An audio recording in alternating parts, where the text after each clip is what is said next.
Getting on the ferry back to Nova Scotia was quite a bit easier than catching the ferry out to Newfoundland.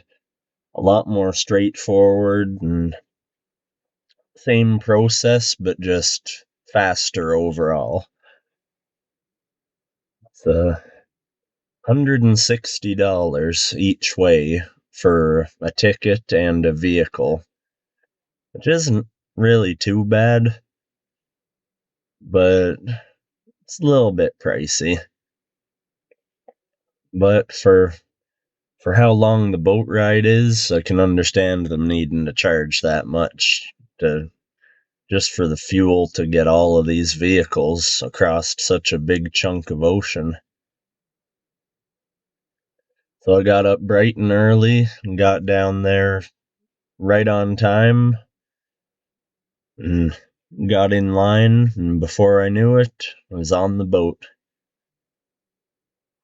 Kinda wish that I had breakfast before I got on the boat. The Tim Hortons was right there across the street from me, but I realized when I woke up that I was out of cans of cat food.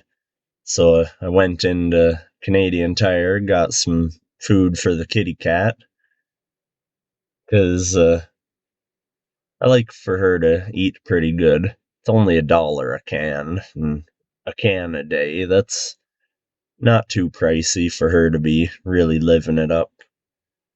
She only eats the dry food and a little bit at a time. But so I set her up good with clean litter, food and water, and all her toys in the truck. She stayed in the truck for the whole ride again. Pretty sure she just slept most of the time, really, but still feel I worried a little bit about her when we were on the ride. But when we got off, she was perfectly fine, so nothing to worry about, and that's the last time that she's gonna have to spend so long just locked in the truck by herself. The ship that we took this time was called the Highlander. The procedure for getting on was basically exactly the same as last time, just go where the guys with the glowing orange wands tell you to. They pack us in pretty tight, just bumper to bumper, with barely enough room to get between. And I got pretty lucky here. I was one of the first people on the boat, and then one of the first people to get to drive off at the end. And I was parked right beside the stairwell. Couldn't ask for a better position. The view from the boat is just spectacular. Saying goodbye to Newfoundland. I'm sad to go, but I'm excited to get back to the mainland. Picked a perfect day for the crossing, too. Nice clear skies and cool weather, so not not baking in the heat up on the sun deck, hanging out. It was pretty windy ride every time that I went out, and I didn't really want to spend the whole time in the interior of the boat. Yeah, as we took off, oh, it feels cool when a big boat like this starts pushing itself through the water. I can't believe sometimes that something so big and heavy can actually propel itself.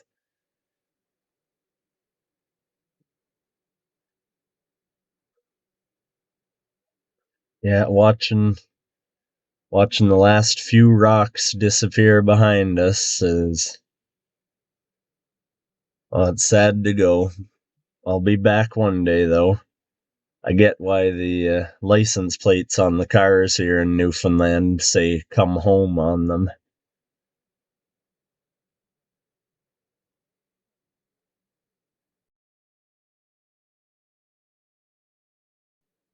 these old-fashioned portholes. The view out of them was pretty cool.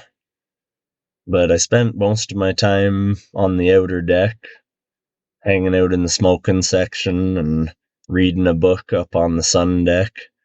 I actually ran into a guy who I met on the crossing over to Newfoundland. So I guess we both spent the same amount of time there. And we got trading stories about where we'd been, what we had been doing. It was pretty cool to see the same guy again on the way back.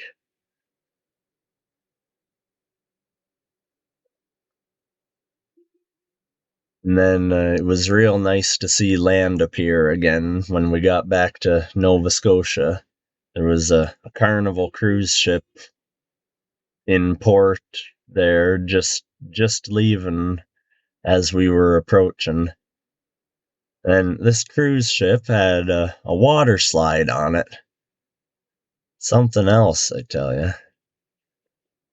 I don't know if I'd want to go on a long cruise like that, though. 7 hours on the boat each way is plenty enough for me. It was a bit of a rockier ride this time, though I didn't feel quite as nauseous as last time. So that's a bonus. And yeah, right as we were getting into the dock, another ferry was leaving. It's a great big back and forth all the time.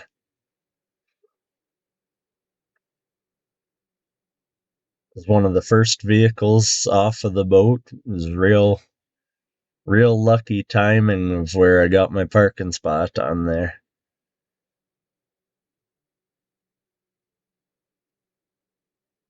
And as soon as I got off the boat, I got on my phone looking up a park to take the kitty cat to. We found a nice little spot, only about 5 minutes away from the dock down the road, a park called Monroe Park. So, as quick as I could, I drove over there and let the kitty out to run around a bit. And there were some kids there, played with her for a little bit, and I I don't like to keep her cooped up in the truck too long. We got out right as quick as we could for a good little stroll around the park, playing and chatting with people, and it's good to be back in Nova Scotia. After I took her to the park, I found a nice little pub to sit down, have a beer and some wings. It was pretty much empty other than a table having a birthday party. And when they all got up to leave, lady came over, asked me if I wanted a piece of chocolate cake. So I couldn't refuse that. So, oh, I munched that down and then headed off and got parked for the night.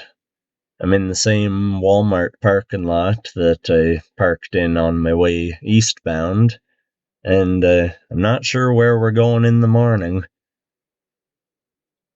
We'll be taking a different route through Cape Breton back to the Canso Causeway than we did before. So it'll be nice to pass through some areas I haven't seen yet. Probably along the coast of Bras-d'Or Lake, which is smack dab in the middle of Cape Breton Island. There's a road that follows the coast of it pretty much the whole way back down. And from there, I suppose I'll be heading back to Halifax, probably along the northern path this time instead of the southern shore like I took before. And it'll be a slight bit out of the way to go back to Halifax, but I want to go see my cousin Mikey there, so. Oh, and I probably gonna stop in and see my buddy Colin there again, maybe do some busking in Halifax while I'm there. It's a nice enough city that I'll stop there 3 times on the trip now instead of just 2 like I did before. But anyways, I'll talk to yous again soon. It's a good trip so far.